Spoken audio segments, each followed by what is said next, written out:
Good afternoon po mga kababayan no, sir. This is Jam the Filipino channel. Ang inyo pong lingkod so today is August 12, 2026 at tayo ngayon ay papunta dyan sa may Veterans Memorial Medical Center. Dito yan sa may Project 6 Quezon City at dadalhin po natin yan sa may Water Lily Street, Hobart Village, Ugong Valenzuela po yan. Okay, magbabalik po tayo mamaya konti po pang nakuha na po natin sa disclaimer lamang po. Ang content po natin ay kalsada at hindi ang passenger. Kaya naman sakasakali man po na may marinig kayo mga pangalan ng lugar, pangalan ng tao, pangalan ng organization sa government o private man yan ay wala pong kinalaman ng channel na ito. At wala pong pinapatungkulan. Lahat po na pinag-uusapan dito ay pawang dito lamang po yan sa loob. At wala pong pinapatungkulan sa labas. Magbabalik po tayo mamayang onte pag nakuha na po natin sila. At makinig tayo ng mga nagbabagong balita at talakayan. 9,666. Ito ba yung mga nirentahan ng OVP na safe houses nila? Galing ba sa mga nasabi ko exclusive subdivisions? Wala pong nilagay na addresses ng kanilang safe house. Yung acknowledgement receipts lang po yung naging basehan namin dun sa payment of rental of safe house. Pero hindi sinabi whether Forbes Park, Amanpalu, Boracay, o ganon, Dasmariñas, wala talaga. Wala po. So, ibangga mo yan sa mga ibang agencies na nag-liquidate para sa kanilang mga safe houses. Meron bang ganun klase mga amount na dineklara? Meron bang mga amount na ganun? Wala po, hindi po ganun kalaki. So, walang ganun kalaki. So, what do you think that this is excessive, abusive, or out of this world amount? Base po sa inyong experience. Ito po kasi is hindi namin naging finding. So, kasi po, nag-rely mga po kami dun sa certification ng SDO na these were used for the disbursement of CF and necessary po ito and for legal purpose. Pero kung dito po, malaki po talaga siya for payment of rental of safe house. Kasi lumilitaw, parang 42,780 pesos per day ang bayan ng OVP para sa kanilang mga rental properties noong 2022. Sa halaga 16 billion na spend in the 11 days. Now, sa paggamit ng mga aliases, silent ang joint circular sa paggamit ng mga kingkoy ng mga aliases para sa mga informants na tumatanggap ng confidential funds, right? Opo, silent po ang joint circular. Silent din ba ang joint circular sa paggamit ng isang signature sa napakaraming pangalan? Wala pong naging provision ng joint circular dun sa mga firma po. So, okay lang gumamit ng isang firma sa napakaraming informants, pangalan informants? Dapat po, ito ay mabigay sa totoong tao po. Yun po ang importante sa joint circular. So, therefore, dapat i-amend na lang yung joint circular kasi naabuso eh. Opo. Maraming salamat po. Thank you, Senator Judge Tulfo. The Senate President is recognized for his interjections. You may proceed, sir. You have 2 minutes. Thank you, Mr. Presiding Officer. Pick up po. Pick up po. Saan? Pick up po sa may veterans po. Pipick up ka, boss? Naisip ko kahapon na kaya na disallow yung OVP for 2023 amounting to 375 million is dahil ibinigay ni Acosta kay La Chica yung pera. Yes po, Your Honor. Okay, at so lahat yun disallow yung 375. Opo. Tinitignan ko rin tong transcripts ng House kung saan sinabi ni Acosta na yung fourth quarter of 2022 ibinigay rin yung 125 million kay La Chica. At on the same transcript, November 25 to 2024, sinabi naman ni Fajardo na ibinigay yung 37.5 million kay Colonel Nolasco. So in both instances, yung fourth quarter of 2022 saka yung buong DepEd confidential funds ibinigay ng special dispersing officer sa iba. Kung ganyan rin ang sitwasyon, di dapat ma-disallow rin yung fourth quarter ng 2022 at buong DepEd confidential funds. Tama po ba? Yun po kasing sa disallowance nung sa DepEd, iba nga, ay, yung sa DepEd po kasi is di ba po meron na kaming na issue na credit notice. And dahil nga po sa additional information after namin ma-release yun, August 2024 po kasi yun, November 2024 nagkaroon ng CGPA. So, pinag-aaralan pa po kasi this is the first time po kung sakali man na magre-reopen kami ng settled accounts. And ito po kasing reopening is with the authority of the COA chairperson. Kaya po pinag-aaralan po kung ito ay i-reopen dahil nga po it is the first time and this involves voluminous documents na kailangang isa-isahin Pero po. pag titignan natin yung circumstances, pareho eh. Opo, Binigay tama yung po. pera kay La Chica, binigay yung pera kay Nolasco. Kung ganun susundan natin na rational, pwedeng ma-disallow rin yung fourth quarter OVP at buong DepEd confidential funds. Tama? Yes po, tama po. So, pwedeng ma-disallow buong 612.5 million na confidential funds sa OVP at sa DepEd. Tama? Yes po, tama po. At yan ay dapat ibalik Opo, ng dahil, mga accountable officers. opo, tama po. Bakit mahalaga ang papel ng Special Dispersing Officer? Yung special disbursing po, officer po kasi, siya yung may responsibility to disburse yung cash advance. And dun po kasi sa nangyari sa DepEd at saka sa OVP, nung i-transfer po niya ito sa ibang tao, naputol na po yung chain of accountability. Nawala na po yung wala na siyang personal knowledge kung talaga bang ginamit ito ng mga security officers na pinagbigyan for confidential activities po talaga. And mababaliwala yung certification na this is for the confidential operations of the agency po and legal and necessary yung naging gastos po. In your opinion ngayon na ibinigay ito sa non-Special Dispersing Officer, anong pwedeng mangyari sa pondo na sabi mo kahapon public funds? Dahil nga po naging mali yung paggasta nito, kailangan pong ibalik ito sa pondo ng bayan. Kung binigay sa hindi siya na SDO, non-SDO, anong pwedeng mangyari doon sa pondo? Pwede po itong magamit sa hindi dapat paggamitan na hindi for confidential expenses. May risk po na ganon. Alright, thank you, Mr. Presiding Officer. Senator Judge Lacson, you may proceed when you have 2 minutes, sir. Thank you. Good afternoon, Silene. Good afternoon po. I assume familiar ka doon sa Article 4, 15, paragraph Article 4, Section 15 ng inyong joint circular. Ayan, ipilas ko lang sa screen para ma-remind ka. 4.15. Pay attention sa paragraph 15.2, paragraph 2 at saka paragraph 3. Pakibasa mo na lang para hindi ma-share sa akin.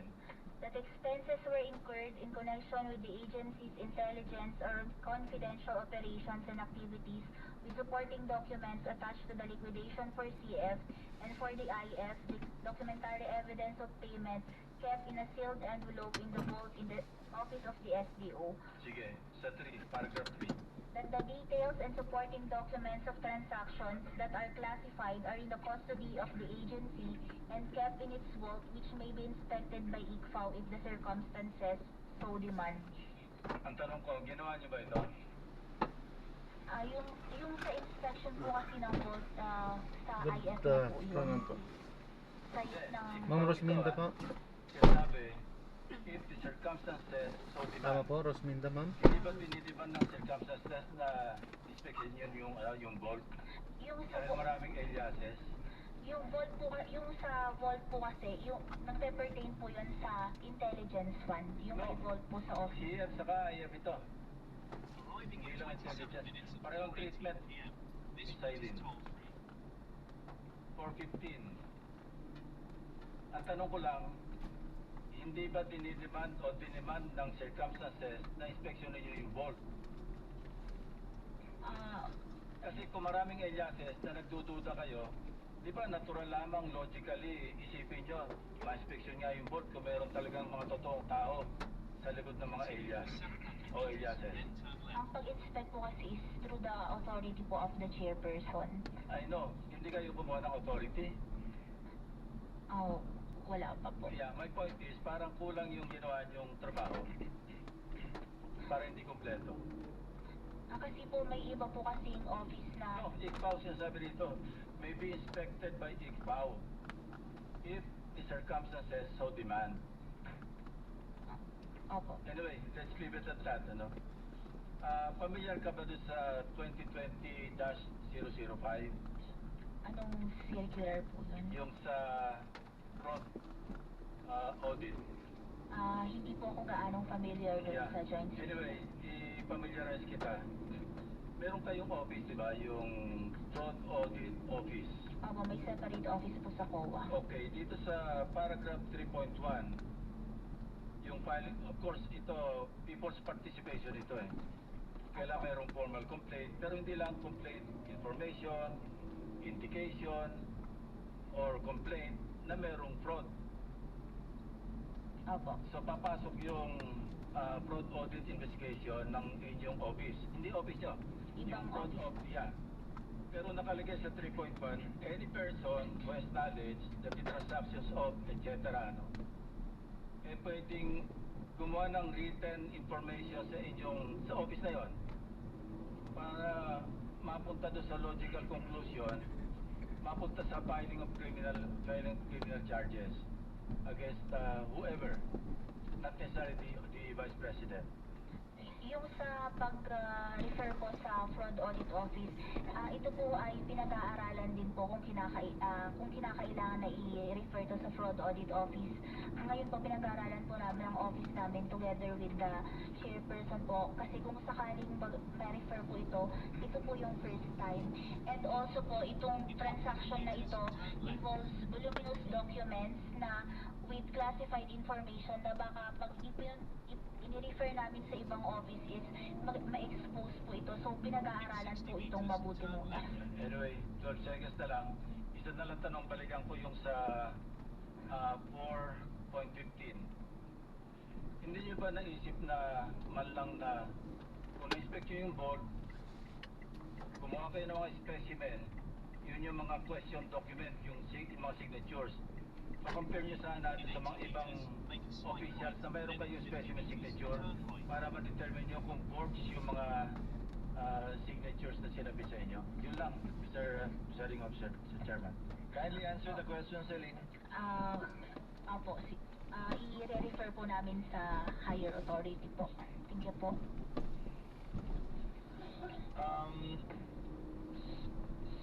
The chair would just like to make some interjections. We will not have our round 2 anymore because we have to convene session at 4:15.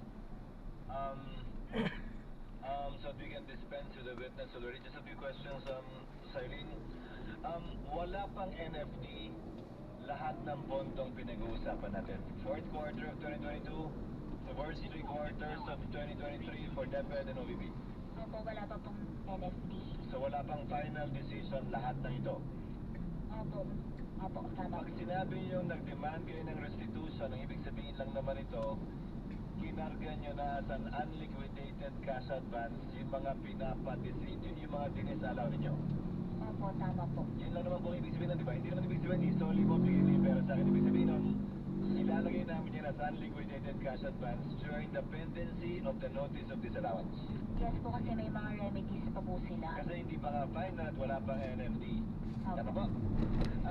Pangalawa, ano po ba pagkakaiba ng disbursement sa transfer?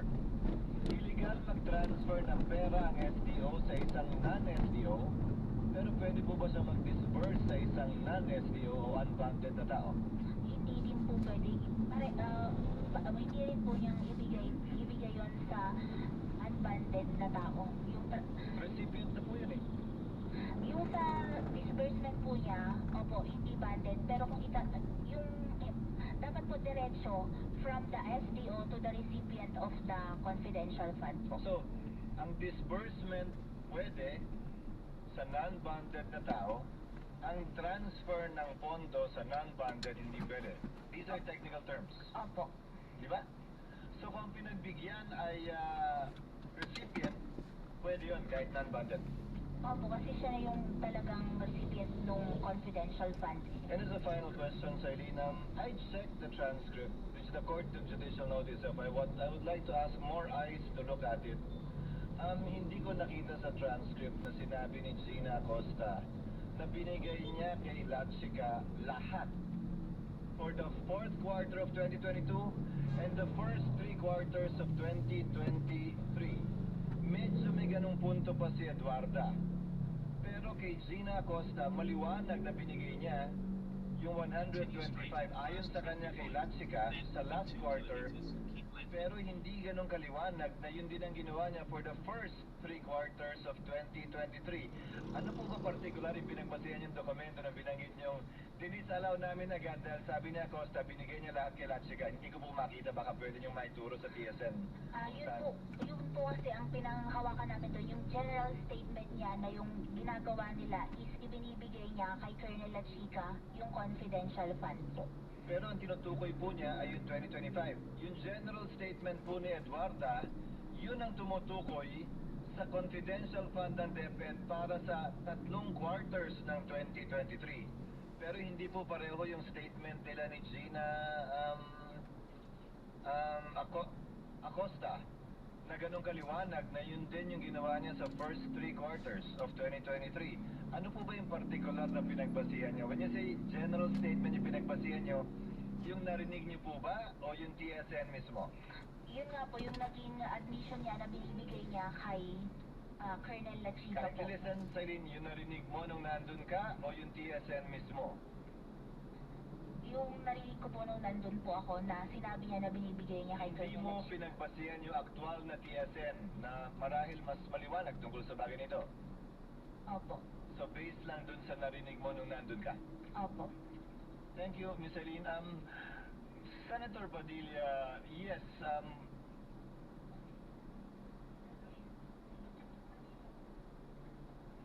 Senator Padilla, yes, maghagi na lang kayo. Senator Padilla for a brief interjection and Senator Marcos for a brief interjection to avail of round 1. Then we call it a day. Senator Lapid, kindly proceed, Senator Padilla, while Senator Lapid is thinking about it. No, please proceed. Kailan, tuloy ko lang. Gusto ko lang sundan kanina, sinabi ko merong 55 alternative na eskwelahan na nagbi-breed ng mga child warriors ang naisara sa Davao Region. Ituloy ko lang, noong August 6, 2024, nagkaroon ng committee hearing ang public order at sinasabi na 102 schools nationwide were identified as recruitment. 11 elementary schools, 34 high schools, 123 college and universities. Doon din sa hearing na yon sinabi na meron 168 track student recruits remain active sa NPA.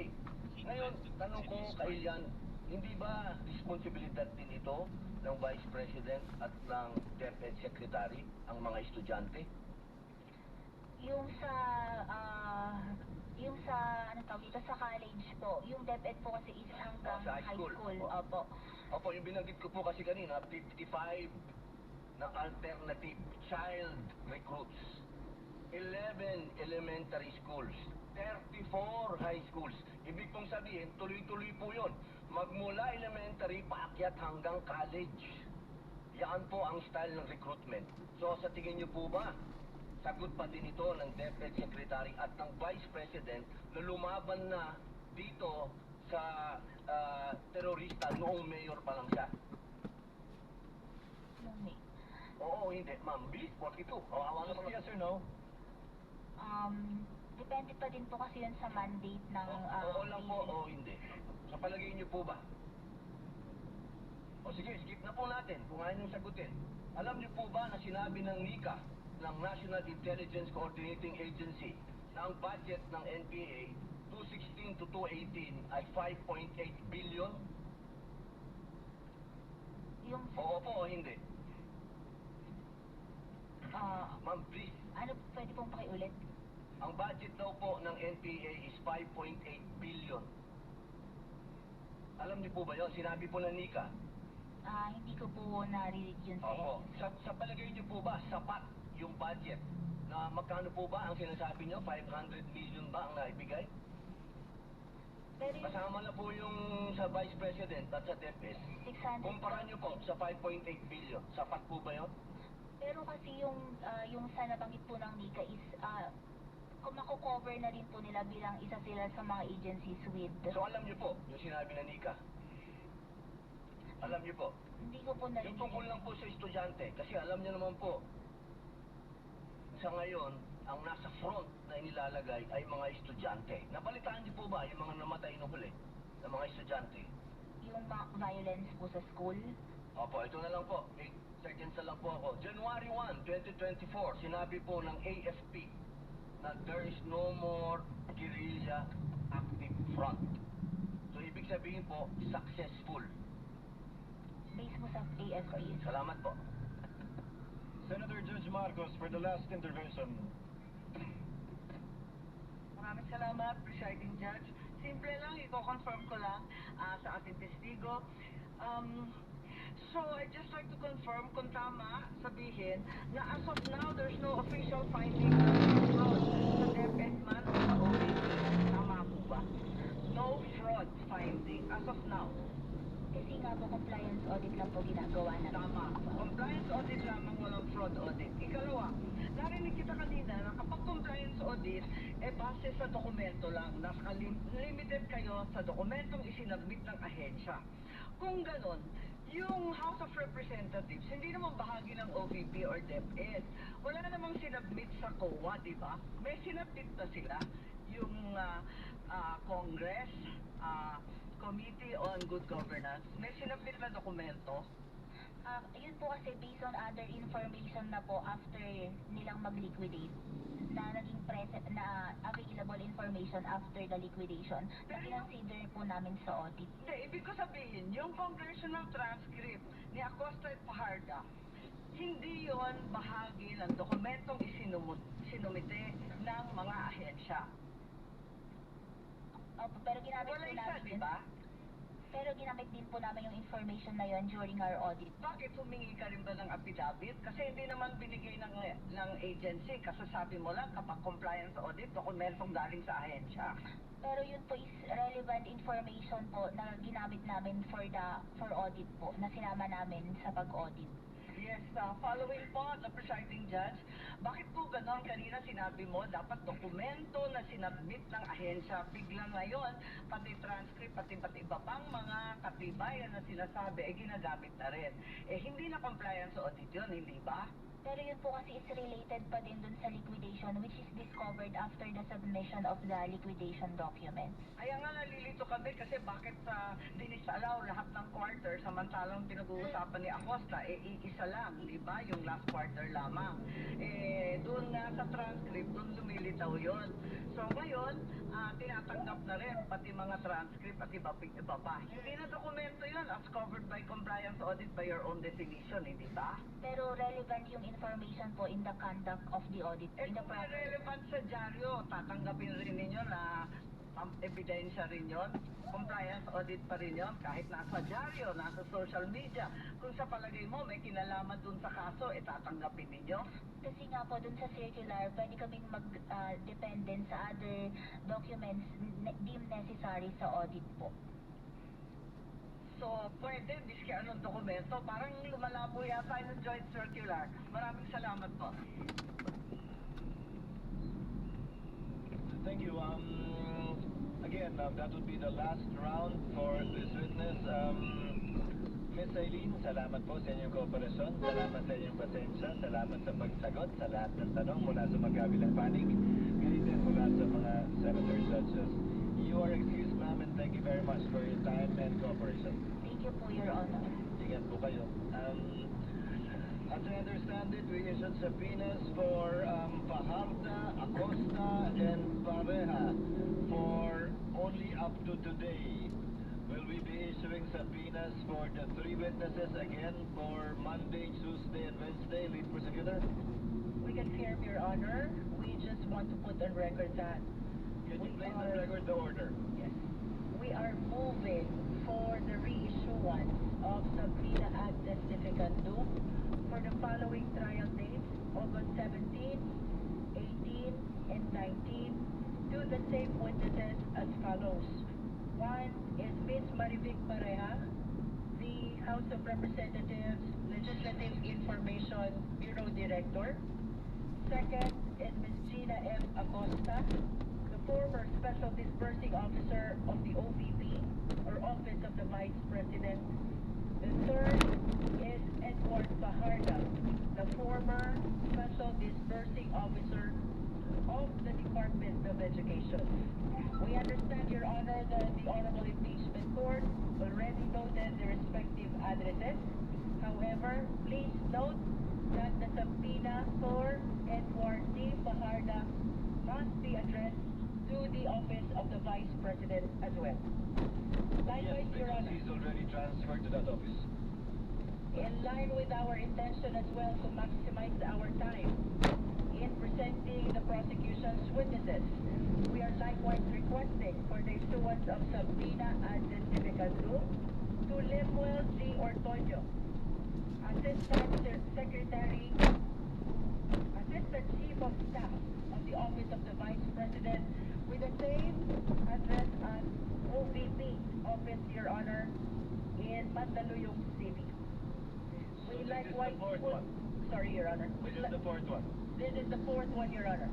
And we would like to put on record as well that the recent manifestation with request for subpoenas and testificando has been furnished to the defense and has been filed with the Office of the Clerk of Court of the Honorable Impeachment Court. And the chair would like to remind the lead counsel to kindly furnish the counsel for the respondent any requested stipulation for documents you may want to prior to the scheduled trial of on Monday, so hopefully within the day or tomorrow, so they can already comment on it in open court on Monday. We submit, Your Honor. Your Honor. Any other matter you want to take up, counsel for respondent? Your Honor, good afternoon. I confirm receipt of the manifestation with the request for subpoenas ad testificandum for the four intended witnesses of the prosecution for next week. I would just like to inquire the order in which the prosecution intends to present these four witnesses, specifically who would be their witness on Monday, Tuesday, and Wednesday, just for our guidance. I believe it is in the order stated Pareja, followed by Acosta, followed by Fajarda, and then Ortoño, Your Ortoño. Honor. We confirm, Your Honor. In that order. So the subpoena for Ortoño will be issued only on 18 and 19 for sure, because surely we cannot take him up on the 17th.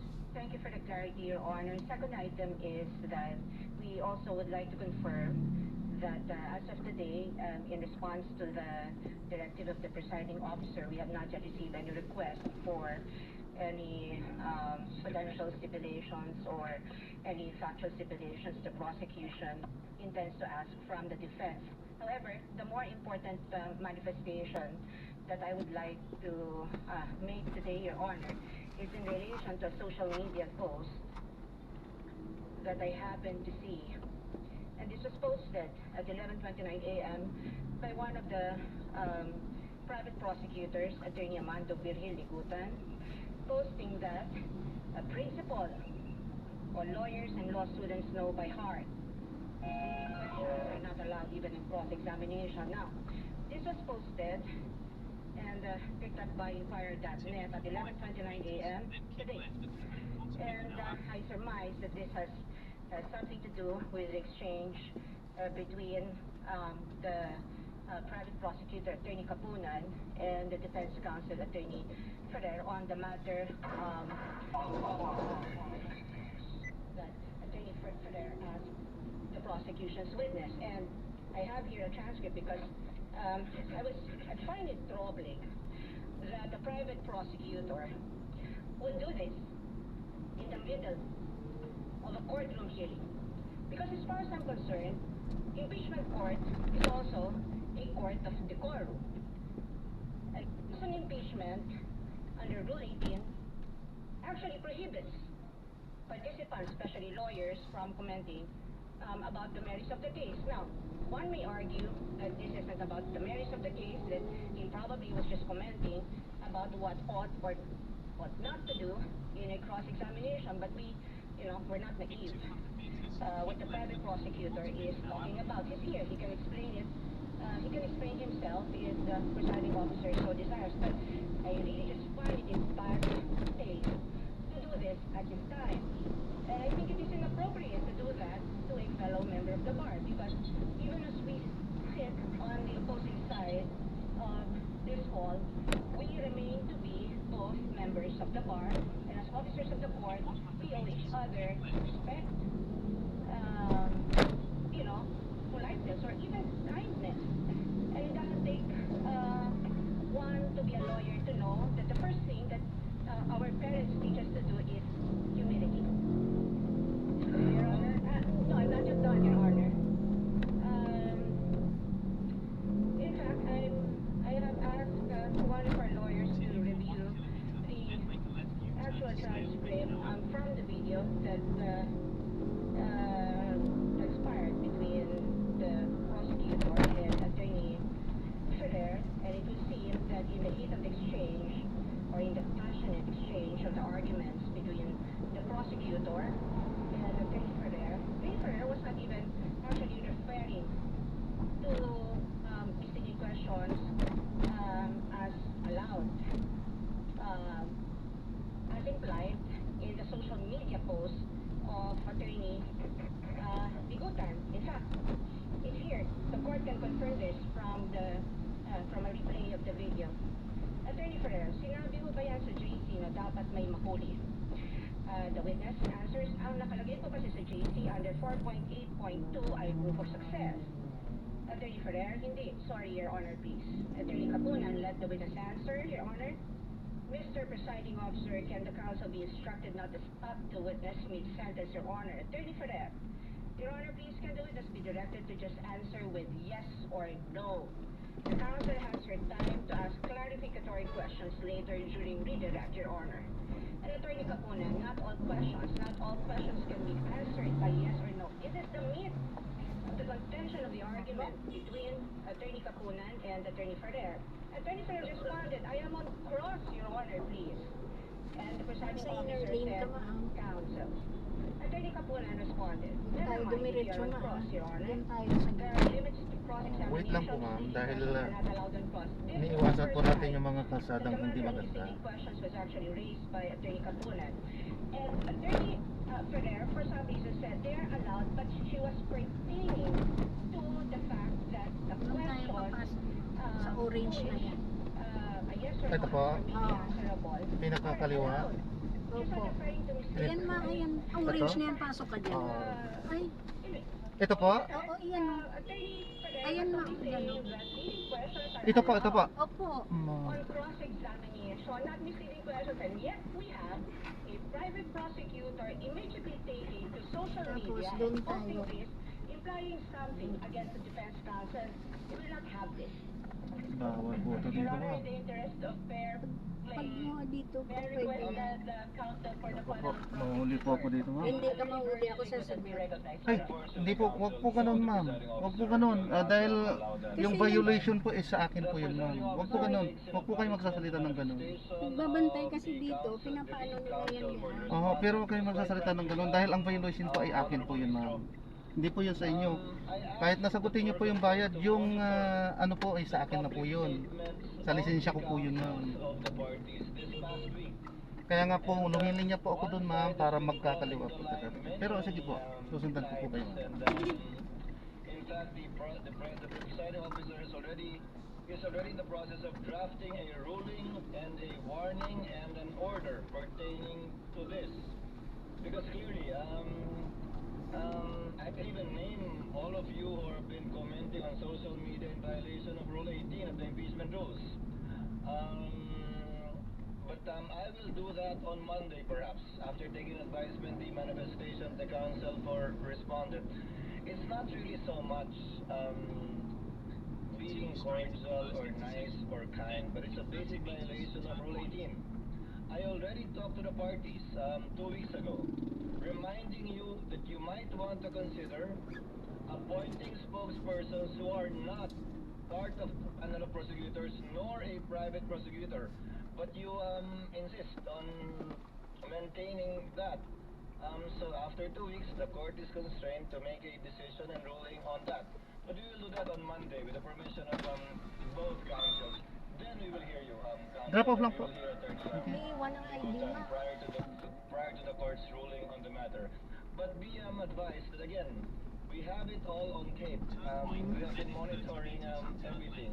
We may not enumerate it one by one, but we will make the corresponding ruling on Monday. Thank you for bringing that up, counsel. It gives me a reason to actually issue the ruling, which we had prepared and have been preparing the past few days. On Monday, Attorney Libutan, we will hear you before we make the ruling. Thank you. There being no other matter to be taken up by the trial and by the court, we hereby adjourn until Monday, August 17, still at 10 a.m. Thank you, Your Honor.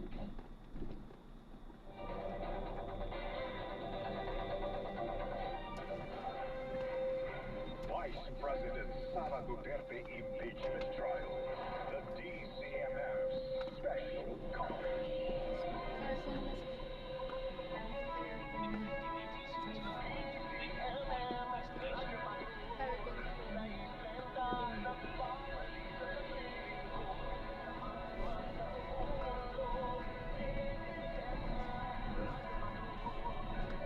Ito po.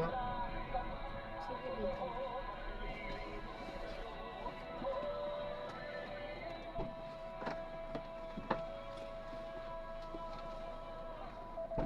Oras mula ng 4:17. Oras hatid sa inyo ng Department of Health. Bawat buhay, mahalaga. Tony Velasquez.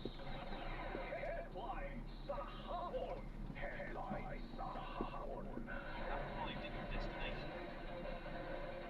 Kamusta po kayo Luzon, Visayas at Mindanao? Ako po si Tony Velasquez at narito po ang ating mga headlines sa hapon. Mga kapamilya, lubog pa rin sa baha ang halos 300 barangay sa Pampanga kasunod ng pananalasa ng mga nagdaang bagyo at ng habagat. Abot hanggang 14 na talampakan pa rin ang baha sa ilang lugar, partikular sa bayan ng Candaba. Mahigit 2,000 pamilya o mahigit 7,000 individual ang nananatili sa mga evacuation center, habang may mahigit 100 pamilyang piniling makituloy sa mga kamag-anak. Nakahanda na ang paunang tulong ng Department of Agriculture sa mga magsasakang apektado ng panalalasa ng mga bagyong Luis, Maymay at ng Habagat.